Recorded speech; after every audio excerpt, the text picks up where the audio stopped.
성령의 열매의 네 번째 강의 시간이 되겠습니다. 오늘 화평이라고 하는 평화라고 하는 주제로 열매에 대해서 살펴보도록 하겠습니다. 여러분에게는 평화가 있으신가요? 여러분의 마음에는, 여러분의 가정에는 평화가 있으십니까? 제 어린 시절은 이 가정에 평화가 없었어요. 부모님이 좀 자주 다투시는 편이 있었기 때문에 신앙 때문이었어요. 사실 신앙적인 문제, 또 경제적인 문제 이런 것들이 겹쳐가지고 좀 다투시는 때가 꽤 있었어요. 나중에 상황은 굉장히 달라졌지만 그래도 그런 일들이 제 어린 시절에 있었어요. 갈등과 다툼 속에서 쭉 지내면서 어린 마음에도 그런 생각이 들었습니다.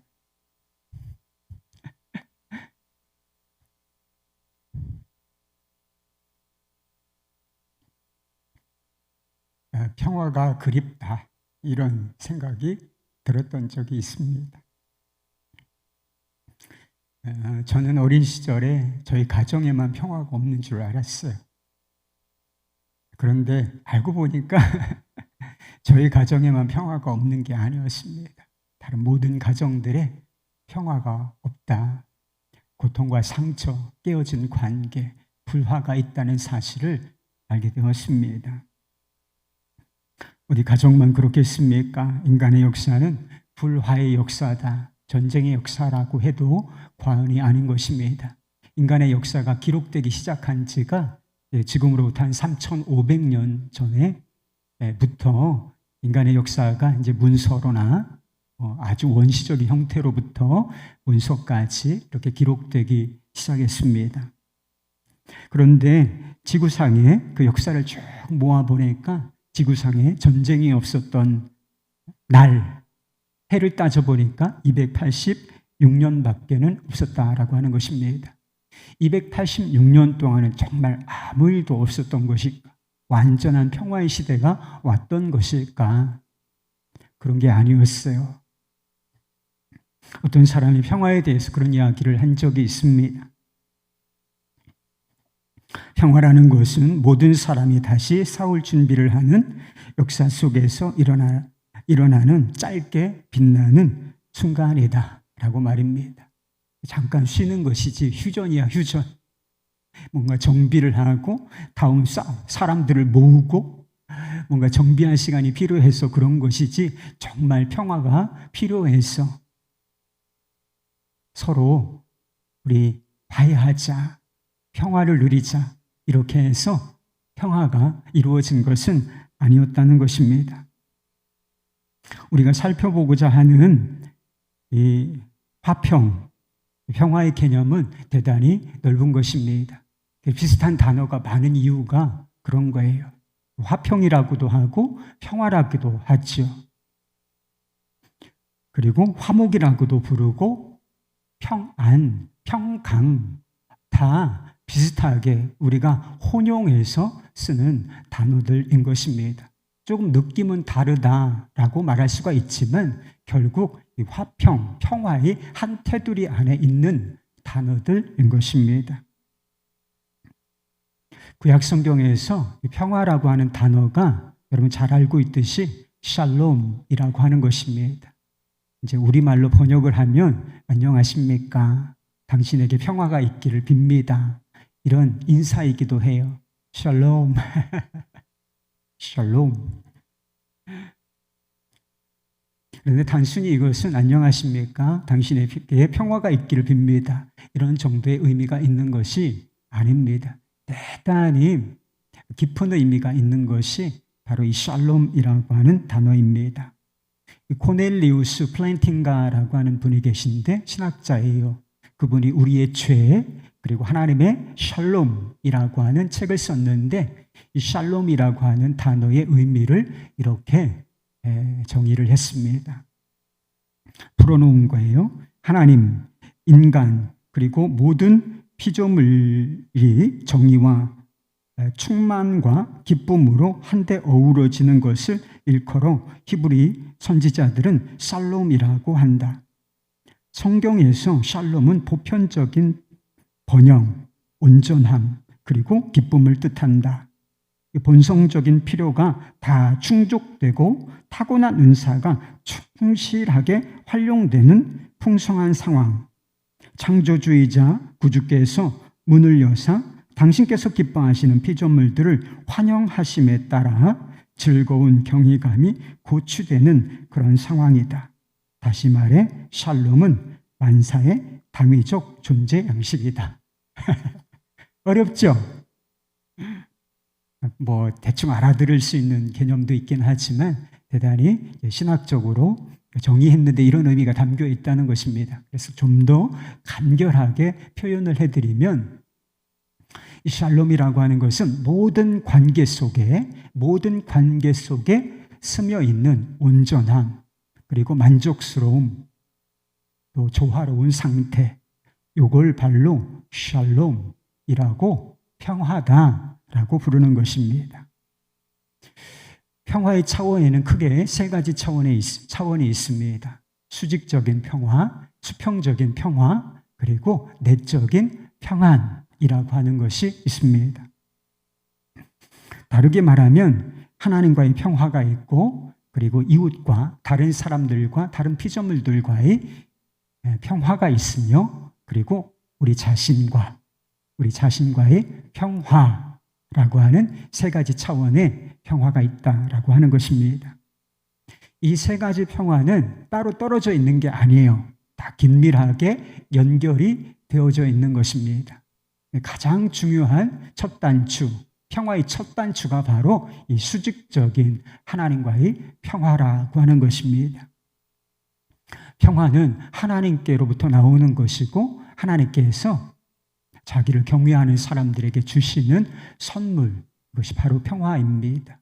그래서 시편 29편 11절 말씀에 보면 이런 말씀이 나와요. 여호와께서 자기 백성에게 힘을 주시며 여호와께서 자기 백성에게 평강의 복을 주시리로다.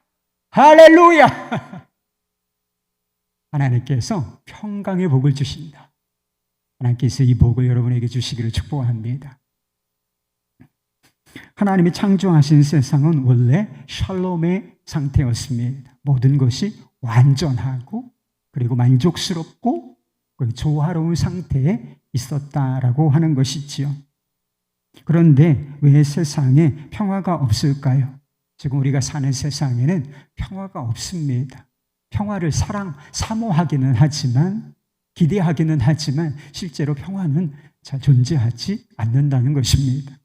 왜 이런 상태가 된 것일까? 이유는 간단합니다. 하나님과 우리 사이에 평화를 가로막는 장애물, 바로 죄라고 하는 장애물이 있는 것입니다. 이사야서 59장 22절 말씀에 보면 이런 말씀이 있습니다. 오직 너희 죄악이 너희와 너희 하나님 사이를 갈라놓았다. 깨졌다는 거예요. 멀어졌다는 거예요.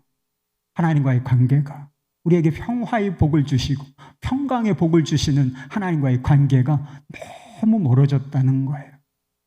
뭐 때문에? 너희 죄악 때문에. 하나님은 거룩하시고 우리 안에는 하나님께서 지극히 싫어하시고 미워하시는 죄가 있고, 그러니까 하나님과의 관계가 평화로울 수가 없는 것이지요. 평화가 깨어진 것입니다. 하나님과의 평화가 깨어지자 모든 조화로웠던 이 샬롬의 상태가 다 부서지기 시작해요. 아담이 하와를 보고 뭐라고 했는지 아세요? 자기 아내죠. 배우자를 보고 이는 내 살 중에 살이요 뼈 중에 뼈라. 완전한 연합을 이루고 그 연합의 상태를 기쁘게 여기고 있다. 이런 것을 말해주는 것이죠. 그런데 하나님과의 관계가, 평화가 깨지니까 어떤 상태가 되느냐? 이 부부관계에 불화가 찾아와요. 부부싸움이 태초부터 있었다니까? 지금도 있는 거 아니에요. 그리고 가족관계에 불화가 시작이 돼요. 형이 아우를 시기심 때문에, 미움 때문에 돌로 쳐 죽이는 일이 발생하는 것입니다. 이 일이 시작된 그 순간부터 사실은 하나님과의 관계가 불화하게 된 죄로 말미암아 이 상태로부터, 이 시점부터 인간의 역사는 전쟁과 살인의 역사, 불화의 역사가 되어버리고 만 것입니다. 평화라고 하는 것은 대단히 소중한 거예요. 우리가 추구할 만한 가치가 있는 것입니다. 그런데 이 평화는 홀로 존재할 수가 없어요. 반드시 선행되어야 하는 것이 있는데 그것이 바로 거룩, 다르게 표현하면 의라고 하는 것입니다. 평화는 거룩이라고 하는 것과 의라고 하는 것과 반드시 연결되어 있는 것이다. 의와 거룩이 있는 곳에 평화도 있다. 이것이 존재하지 않는 곳에 평화는 없다라고 하는 것입니다. 성경이 이 진리를 이야기해 주고 있습니다. 로마서 14장 7절 말씀, 우리가 자주 하나님 나라를 묵상할 때 자주 우리가 생각하는 그런 말씀입니다. 하나님의 나라는 뭔가 먹는 것 마시는 거 아니고 오직 성령 안에 있는 뭐가 있어요? 의와 평강과 희락이라. 그러면 이 순서가 그냥 된 게 아닙니다. 성령의 감동으로 써진 책이기 때문에 이 순서가 뒤바뀌면 안 되는 거예요. 의가 먼저 나오고 거룩함이 먼저 나오고 그 다음에 평화와 기쁨이 나와 있다는 거예요. 진정한 지혜가 무엇이냐? 하나님이 주시는 지혜가 뭐냐? 우리가 가져야 할 지혜가 뭐냐? 야고보가 이렇게 말한 적이 있어요. 오직 위로부터 난 지혜는 첫째 성결하고 다음에 화평하고. At first 뭐예요? 성결이 먼저 나온다는 거예요. 그 다음에 화평이 나오는 것입니다. 부정적으로 말하면 죄가 있는 한 평화는 없다라고 하는 뜻이 되는 것입니다.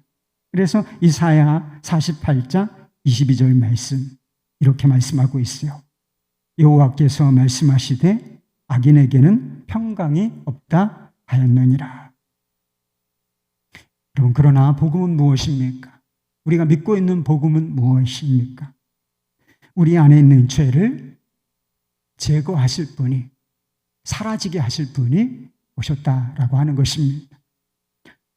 죄가 파괴한 샬롬을 회복시켜 주실 평화의 왕, 평강의 왕이 우리에게 오셨다라고 하는 것입니다.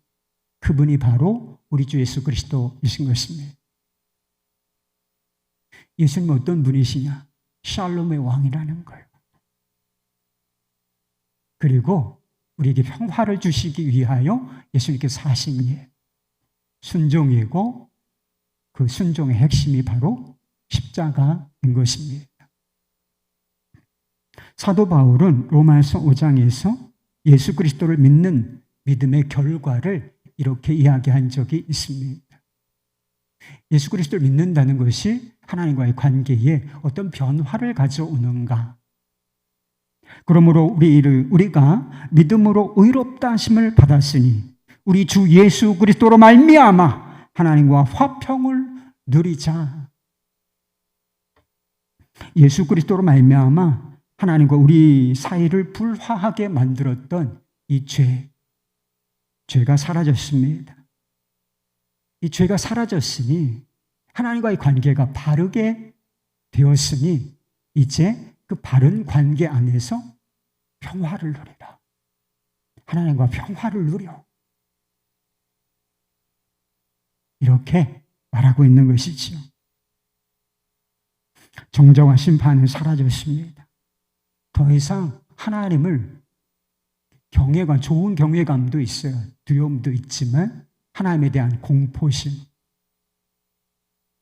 아담이 죄를 짓고서 아담아 내가 어디 있느냐? 하나님의 음성을 들었을 때 숨었잖아요. 죄책감 때문입니다. 두려움 때문이었어요. 죄를 가지고 있는 사람이 하나님을 두려워하게 돼 있다는 것입니다. 그런데 십자가로 말미암아 죄가 사라졌어요. 그리스도 예수 안에 있는 자에게는 결코 정죄함이 없을 것이다. 더 이상 하나님을 두려워할 필요가 없습니다. 죄책감에 눌려 살 필요가 없다. 우리는 하나님을 성령으로 말미암아 아빠, 아버지라 부르짖게 되었습니다. 하나님 하면 이제 무서운 분, 멀리 있는 분 아니시고 성령께서 내 안에 계시니 하나님 나를 사랑하시지. 내 아빠이시지. 이렇게 된 상황이 되었다는 것입니다. 여러분, 예수 그리스도 안에서 하나님과 평화를 누리고 계십니까? 하나님과 교제하며 그분을 즐거워하고 계신가요? 여기가 바로 우리 안에 평화라고 하는 열매, 성령의 열매가 맺어지는 출발점인 것입니다. 다른 모든 것들과 평화를 누리게 되는 출발점인 것입니다. 그러니까 하나님과 평화를 누리지 않고 예수 그리스도께서 하신 일로 말미암아 하나님과 온전히 연합된 관계, 다른 관계를 맺지 않고는 도무지 평화는 없다. 그러나 예수님께서 우리 안에 계시고 성령께서 오셨으니 이제 평화를 누리게 되었고 다른 모든 것들과 평화를 누리게 되었다. 이것이 우리가 받은 축복의 핵심인 것입니다. 두 번째 평화는 우리 자신과의 평화, 곧 내적인 평안이라고 부르는 것입니다. 여러분은 평안하십니까? 행복을 추구하는 사람들에게 왜 불행이 가득한 것입니까? 돈이 없기 때문일까요? 뭐가 없기 때문이겠습니까? 좀 불편한 것은 사실이에요. 돈 없으면 불편해요. 그리고 부모님께도 뭐를 해드리고 싶어도 돈이 없으니까 마음껏 못 해드리겠더라고. 그러니까 그런 면에서는 불편해요. 아쉬운 게 있어. 돈이 없으면. 그런데 그것 때문에 우리가 불행한가? 그렇지는 않다는 거예요. 우리가 불행한 것은 사실은 마음에 평화가 없기 때문입니다. 우리 마음속에 평안 대신 스트레스, 염려, 근심, 두려움 이런 것들이 우리 마음을 사로잡고 있으면 여러분 돈 많으면 행복할 것 같아요? 돈이 많아도 이런 것들의 마음을 빼앗기면 점령당하면 끝입니다. 거기가 지옥이에요. 행복하지 않아요. 돈 많고 아주 고급 주택에서 살면서도 신경 안정제 없이 못 사는 사람 꽤 있습니다. 잠을 자지 못하는 사람 꽤 있어요. 부족할 것이 없는 것 같은데. 세상에서 가장 불안한 삶을 살았던 사람들이 누구인지 아십니까? 아이러니하지만 역사적으로 왕들이었다 그래요. 최고 권력과 부와 명예를 가진 사람들. 근데 인간의 삶을 잘 연구하고 살펴본 결과에 의하면 이 왕들이 세상에서 제일 불안한 삶을 살았다는 거예요. 안식이 없는 삶을 살았다는 것입니다. 권력과 돈의 힘을 빌려서 평화를 얻고자 했지만 늘 엄청난 스트레스와 두려움에 시달렸다는 거예요. 도놈이 반역을 꾀하는 게 아닐까? 음식을 먹어도 여기 독이 들어있는 것이 아닐까? 마음 편안하게 밥 한 숟갈을 못 먹는 거예요. 최고의 자리에 올라있지만 주변에 사람이 없어. 너무 외로운 거예요. 그러니까 모든 것을 다 가진 것처럼 보이지만 실제로는 가장 밑바닥의 삶을, 가장 불안한 삶을 살았다. 이게 연구 결과예요, 여러분. 우리의 삶과 마음을 흔드는 요소는 우리 주변에 항상 있어요. 부족함, 고난, 실패. 없었던 적이 어디 있어요? 지금 전혀 환경상에 부족함이 없다. 그렇게 말할 사람이 누가 있습니까? 나는 내 삶에는 아무 문제도 없어. 아무 풍파도 없어. 아무 바람도 불지 않아. 이런 사람이 누가 있어요? 다 크고 작음의 차이지, 정도의 차이지, 다 인생에 바람이 붑니다. 파도가 치는 거예요. 인생이란 별거 없어요, 여러분. 파도가 계속 출렁출렁출렁. 때로는 집채만한 파도가 치기도 하죠. 파도가 있는 바다와 같은 것입니다. 이러한 상황 속에서 내적인 평안을, 고요한 호수처럼 평안을 유지할 수 있겠습니까? 여러분, 그렇습니다.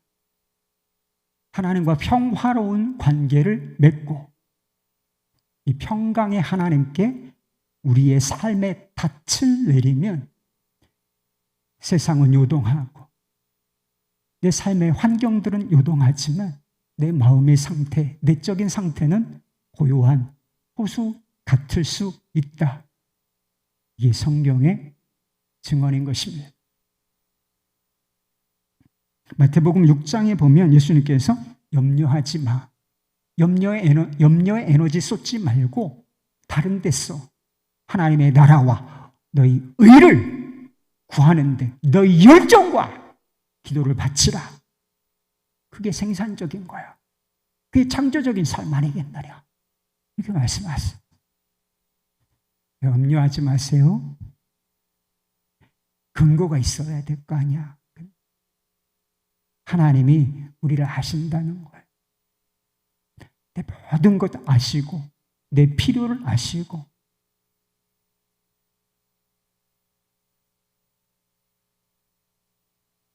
그리고 하나님께서 공급하고 돌보실 것이기 때문인 것입니다. 빌립보서 4장에도 비슷한 말씀이 있어요. 아무것도 염려하지 말고 감사함으로 너희 구할 바를 하나님께 아뢰라.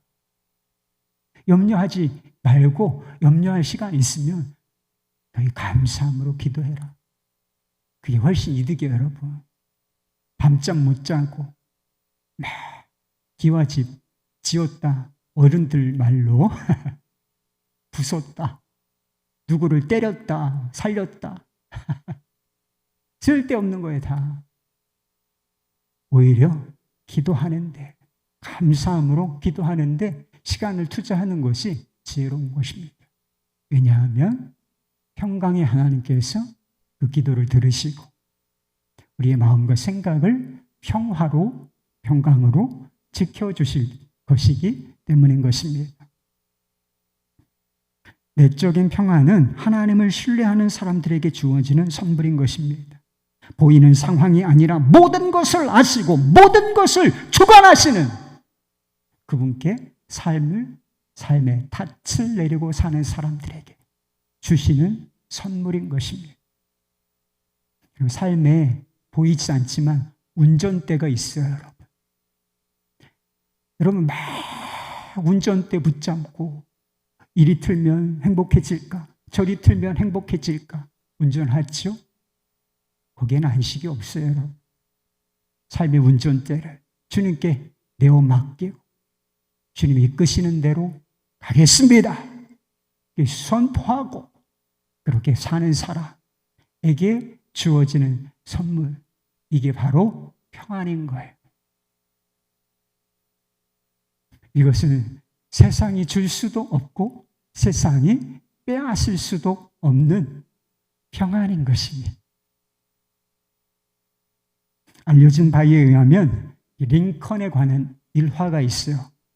남북전쟁 일어났을 때 항상 북군이 유리한 상태에 있었던 것이 아닙니다. 어느 순간에 연전연패였어요. 그래서 전쟁에서 굉장히 위기가 위태로워지는, 북군의 상황이 대단히 위태로워지는 상황이 왔었다는 것입니다.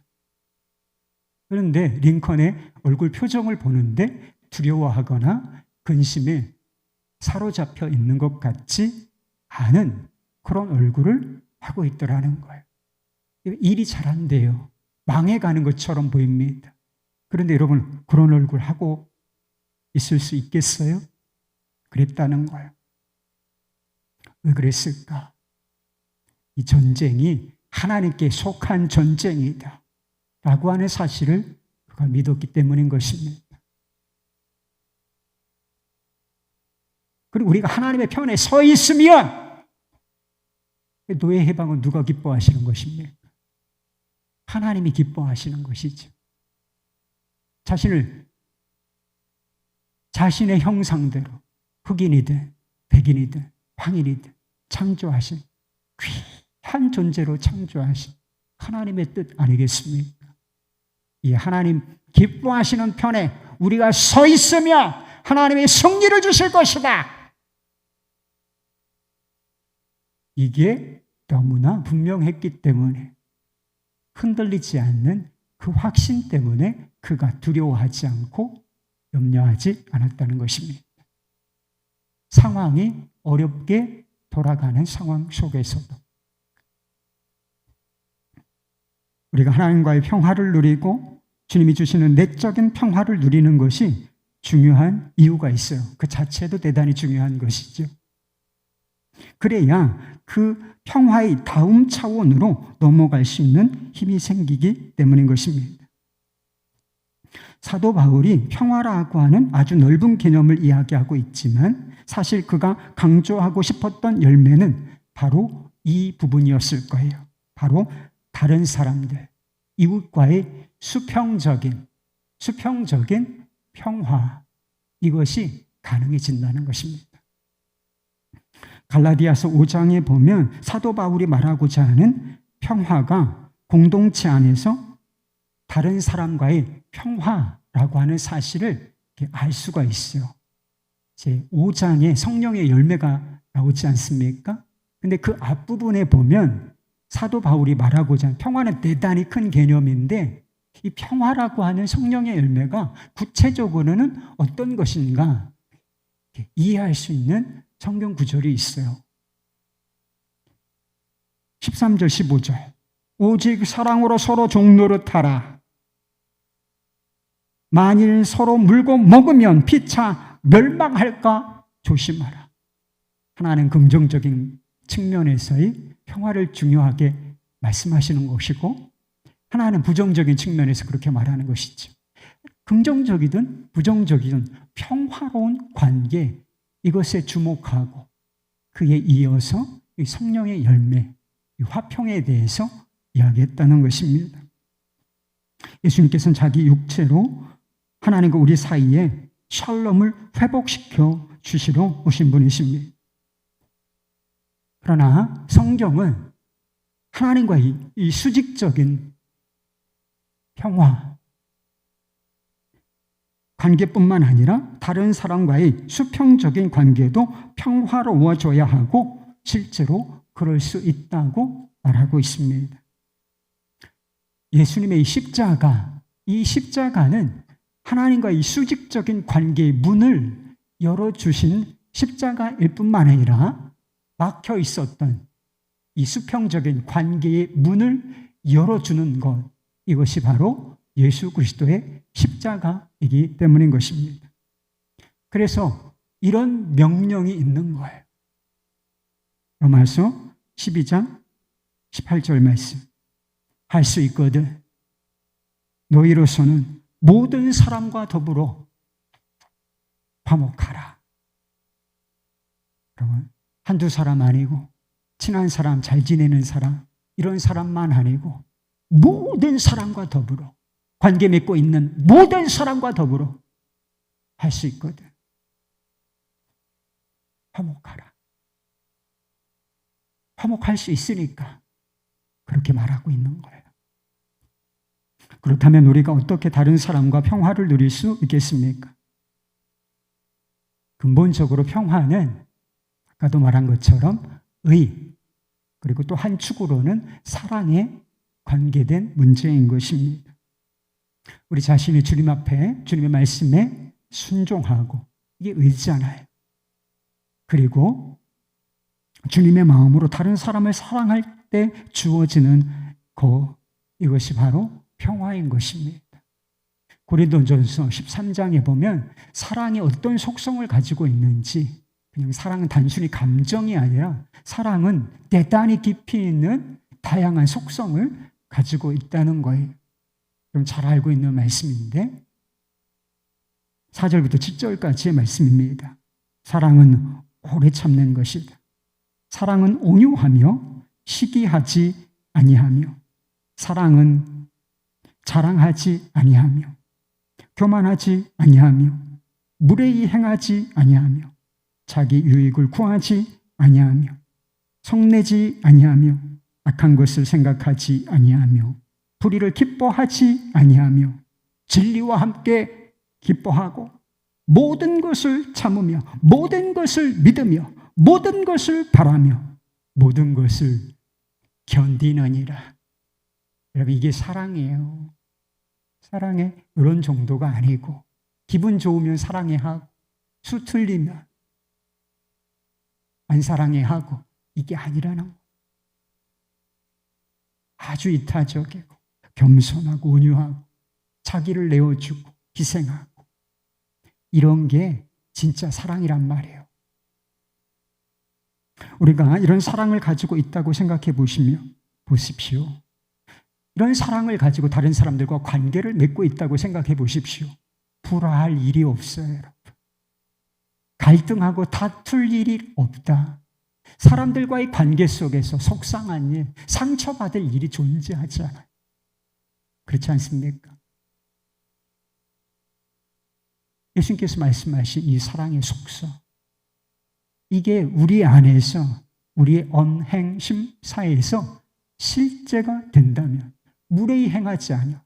말을 한마디 해도 무례하게 말하지 않아요.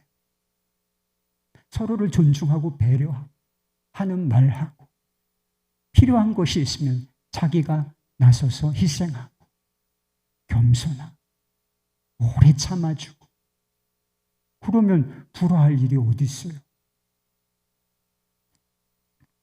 근본적으로 사랑 없는 마음에서 불화가 생기는 것입니다. 우리가 읽은 로마서 14장의 배경이 있어요. 로마 교회 내에 의견 대립이 있었던 것인데 고기를 먹는 문제 그리고 안식일을 지키거나 절기를 지키는 문제 때문에 갈등과 다툼과 대립이 있었던 것 같습니다. 어떤 사람은 우상제물로 바쳐진 고기를 먹어도 된다고 생각했어요. 십자가가 있는데 하나님께서 다 주신 것이 선한 것이지 고기는 고기일 뿐이야. 이런 생각하고 먹어도 돼. 이렇게 생각하는 사람이 있었던 반면에 저거 죄를 짓는 거 아니야? 우상제물 먹는 거 잘못된 거 아니야? 이런 생각을 가진 이 민감한 양심을 가지고 있는 사람이 있었다는 것입니다. 안식일, 절기 문제도 똑같이 생각이 갈리는 거예요. 한 가지 문제에 대해서 의견이 다르니까 논쟁하고 다툼이 생겼던 것입니다. 이런 상황에서 사도 바울이 제시한 해법이 뭔지 아세요? 대단히 디테일할 것 같죠? 그렇지 않아요. 그냥 사랑하라는 거예요. 결론적으로는 사랑하라는 거예요. 사랑 안에서 해결하라. 그렇게 말하고 있어요. 서로 사랑함으로써 평화를 이루고 덕을 세우는데, 서로 덕을 세우는데 힘쓰라는 것입니다. 그것이 공동체 안에서 하나님의 나라를 누리는 길이고 그것이 하나님께서 기뻐하시는 일이며 사람들에게도 칭찬을 받는 일이다. 중대한 문제가 아닌 것들 화목해. 그러면 하나님이 얼마나 기뻐하시겠어요? 저희 딸들이 다투고 말로 얼마나 찔르는지 그때 제일 속상해요. 저 인간도 저거 어떻게 하나? 딸들이 화목하게 지내는 거, 서로 사랑하고 서로 위하는 거, 부모가 그것보다 바랄 나위가 더 어디 있겠습니까? 기쁜 거죠. 하나님 그렇게 여기신다나? 우리가 뭐 대단한 업적을 이루어서 하나님 기뻐하시는 게 아니라 서로 사랑하고 화평하고 위하고 마음을 같이 하고 이러면 야, 잘한다. 내 새끼들이야. 이게 주님이 이렇게 말씀하신다는. 그리고 사람들에게도 칭찬을 받게 돼 있어요. 그럼 칭찬받는 공동체 되고 싶습니까? 그렇게 돼야죠. 우리끼리 화목하면 그렇게 되는 거예요.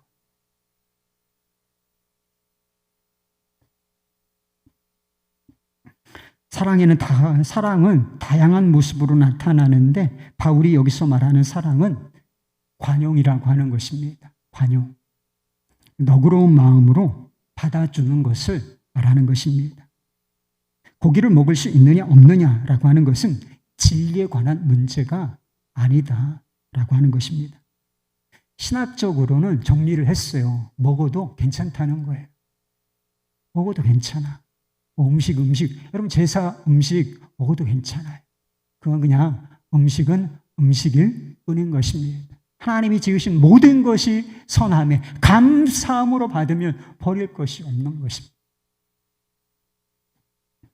근데 안 먹어도 문제될 것은 없다는 거예요. 먹어도 되고 안 먹어도 되는 이 선택, 자유의 문제라는 것입니다. 이런 문제에 관해서는 서로 비판하지 말고 내 생각과는 달라. 그런데 다르다 할지라도 다른 생각을 가지고 있는 이 사람 비판하지 마. 욕하지 마. 물리치지 마. 너그러운 마음으로 받아주라. 이런 표현이 있어요. 받으라. 관용하는 마음으로 받아주라는 것입니다. 적극적으로는 형제의 양심을 위하여 내가 누릴 수 있는 자유를 포기하라 그래. 나는 먹을 수 있어. 그런데 내가 먹는 모습을 보고 저 사람이 시험에 들 것 같아. 그럼 나는 자유롭지만 임신 문제에 대해서 대단히 자유롭지만 no problem. 그렇지만 이 자유를 저 사람을 위해서 쓰지 않는 것이지. 주일에 김관영 목사님 말씀하셨던 자유의 제거법. 자유를 스스로 제한하는 것. 자유를 가지고 방종하지 아니하며 서로 종노릇하는 이 자유. 자유를 그렇게 사용하라고 말합니다. 우리가 경험하는 문제에는 본질적인 문제가 있고 비본질적인 문제가 있습니다. 의견이 다를 수 있는 문제가 있고 그럴 수 없는 문제가 있는 것입니다. 성경에서 명확하게 구분해 준 문제, 이게 진리죠. 성경에서 이걸 하라 그러면 그게 진리입니다. 하지 마 그러면 하지 말아야 되는 거죠. 이 진리를 위해서는 불화를 감수하고 싸워야 하는 것입니다. 이 불화가 두려워서 수그린다. 이거는 타협이라고 부르는 거예요. 이건 믿음이 아니에요. 예배드리지 마. 그런다고 불화가 두려워서 그렇게 하면 됩니까? 아니죠.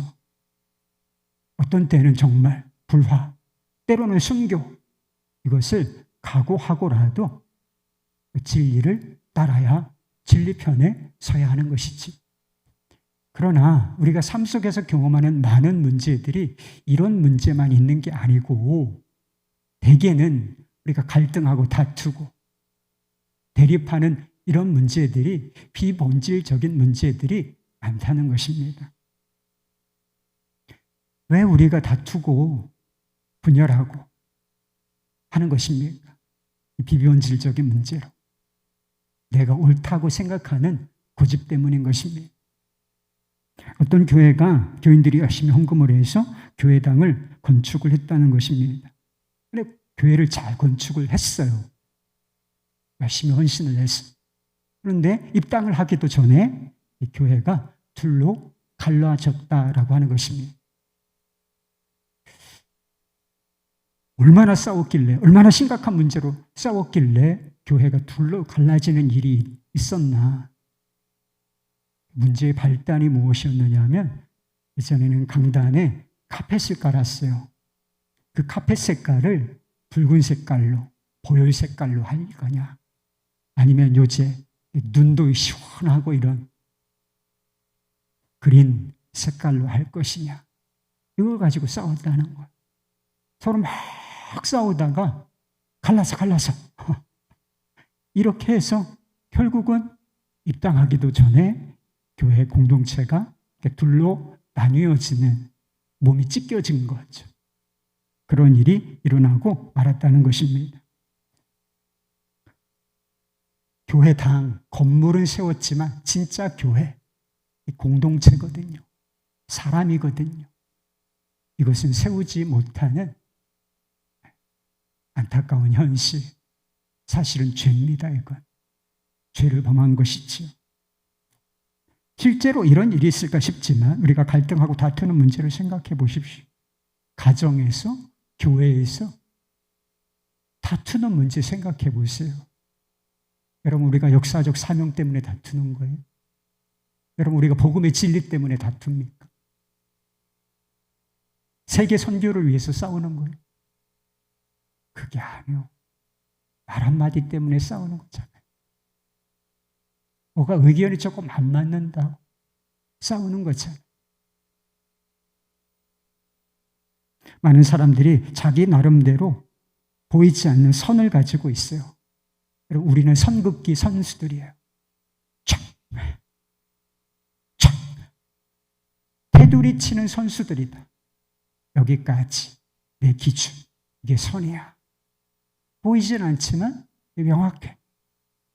선 긋는데 선수들, 칸 치는데 선수들.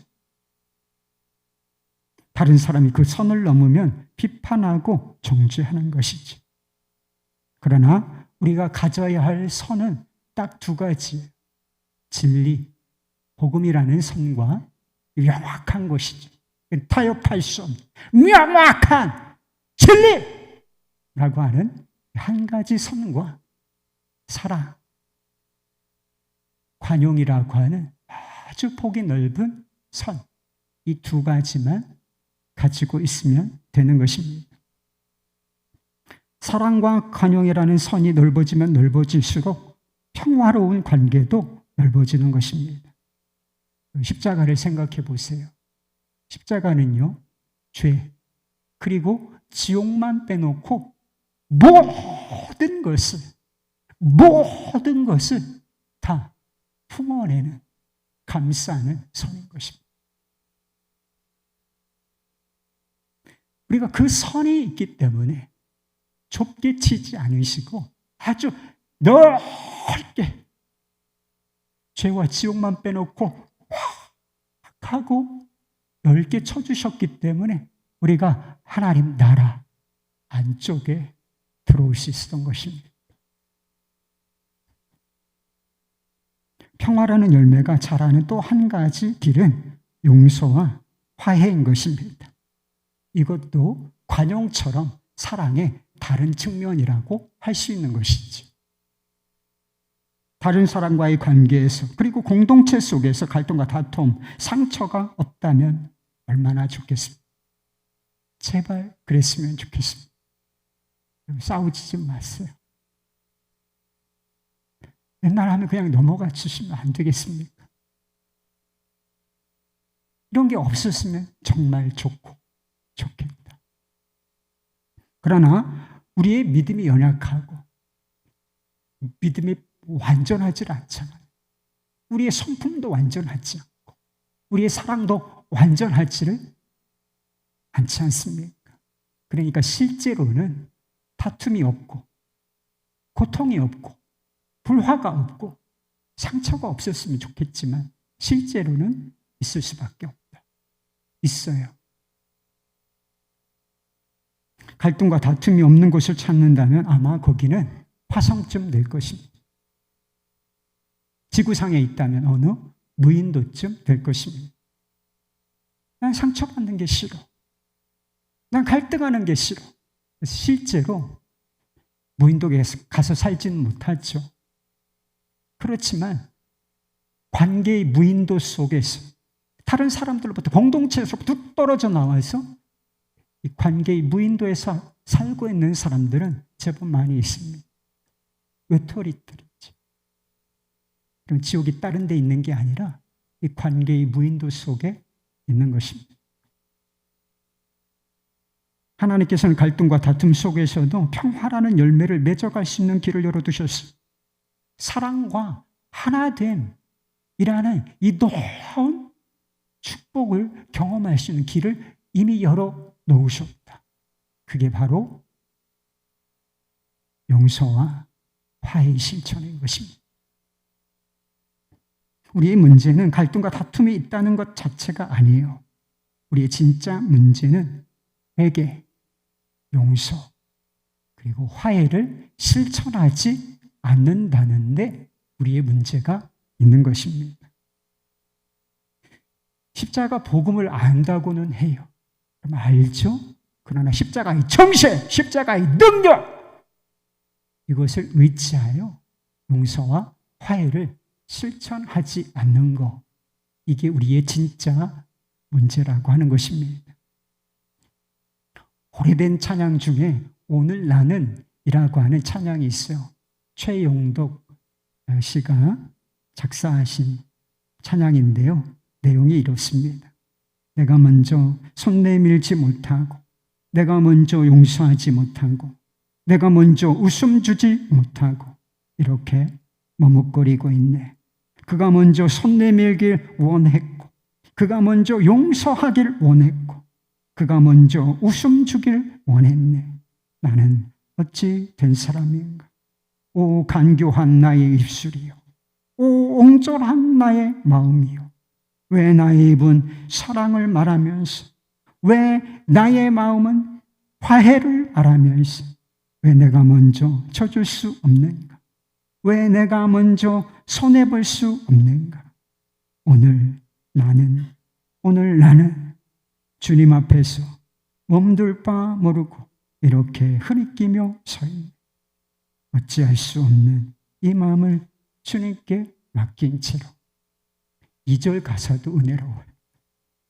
내가 먼저 섬겨주지 못하고, 내가 먼저 이해하지 못하고, 내가 먼저 높여주지 못하고 이렇게 고집부리고 있네. 그가 먼저 섬겨주길 원했고, 그가 먼저 이해하길 원했고, 그가 먼저 높여주길 원했네. 나는 어찌 된 사람인가?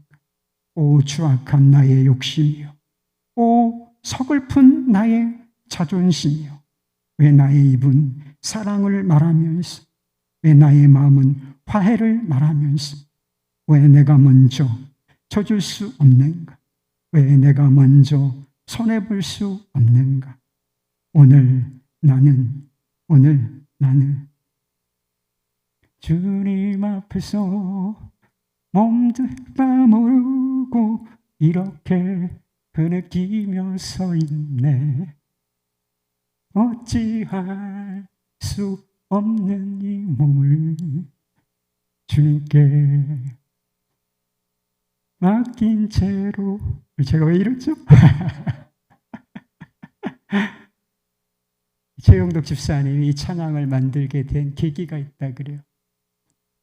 어느 날 어느 집사님과 복음성가에 대한 논쟁이 있었대요. 복음성가를 좋아하는 분이에요. 그러니까 작사도 많이 하셨어요. 그런데 이 집사님이 복음성가는 유행가 같아. 찬송가가 이거지 뭐. 찬송가가 영감 있는 거야. 난 찬송가가 좋아. 이렇게 말하더라고요. 속이 상했어. 너무 화가 났습니다. 다툼이 생긴 거예요. 화해를 청해야 한다는 성령의 음성이 들려왔지만 망설이고 또 망설였습니다. 내가 왜 잘못한 것도 없는데 왜 먼저 내가 손을 내밀어야 하나? 난 잘못한 게 없어. 이런 생각에 사로잡혀 있었다는 것입니다. 그런데 어느 날 그 집사님이 먼저 마음이 불편했는지 찾아와서 용서를 구하길래 화해를 하게 됐다는 거예요. 그런 일이 있은 지 얼마 후 그 집사님이 갑작스러운 교통사고로서 돌아가시게 되었다는 것입니다. 장례식을 찾아가서 고인의 아내를 만났어요. 근데 아내분이 일기장을 보여주더래요. 근데 그 일기장에 이런 이야기가 써 있었다는 것입니다. 자신이 가장 존경하는 분은 예수님이고 그 다음으로 자신을 전도한 최영독 집사님이다. 이렇게 써 있었다는 것입니다. 그 구절을 읽으면서 이 최영독 집사님은 하염없이 눈물을 흘리게 됐다라고 하는 것입니다. 그래서 후회하며 회개하면서 만든 찬양, 이게 오늘 나는 이라고 하는 찬양인 것입니다. 주명수 변호사님이라는 분이 계신데 목사님이시기도 하대요. 그분에겐 어린 시절 부모로부터 버림을 받은 깊은 상처가 있었습니다. 그래서 세상을 향한 복수심으로 살았는데 어느 순간에 예수님을 영접하고 검사가 되었습니다. 그러나 자기를 어릴 때 버리고 떠나간 그 생모, 어머니는 내가 용서할 수 없겠다. 어머니에 대한 증오심을 품고 여전히 살았다는 것입니다. 그런데 어느 날 어떻게 알았는지 그 어머니가, 생모가 자신을 찾아왔더라는 거예요. 그 어머니가 자신의 모습을 보더니 펑펑 울더라. 펑펑. 그런데 자신은 눈물 한 방울이 안 났다는 거예요. 왜? 상처가 있으니까. 비운 마음이 있으니까. 눈물 한 방울이 안 나는. 그렇게 헤어져 집으로 돌아오는 길에 이런 생각이 들었습니다. 그동안 나만 피해자라고 생각했었는데 어머니는 나보다 더 한 억눌림 속의 인생을 사셨구나. 예수님은 나의 모든 죄를 용서해 주셨는데 내가 어머니를 미워해서 될 것인가. 그래서 집에 도착하자마자 어머니께 전화를 걸었대. 어머니 접니다. 어머니 용서해 주세요. 제가 어머니를 지금까지 미워하고 살았습니다. 그리고 다시 어머니를 만났는데 어머니 얼굴을 보자마자 눈물이 쏟아졌다는 것입니다. 그 이후로 마음도 관계도 삶도 완전히 달라지는 일이 있게 됐다는 거예요. 우리는 다 불완전한 사람들이고 죄와 실수가 많은 사람들입니다. 이게 무슨 뜻이에요? 여러분 완벽해요?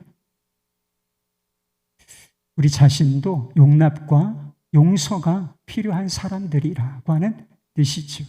나는 용납과 용서가 필요하다. 하나님께 말할 것은 없고 다른 사람에게도 용납과 용서가 필요한 사람이다.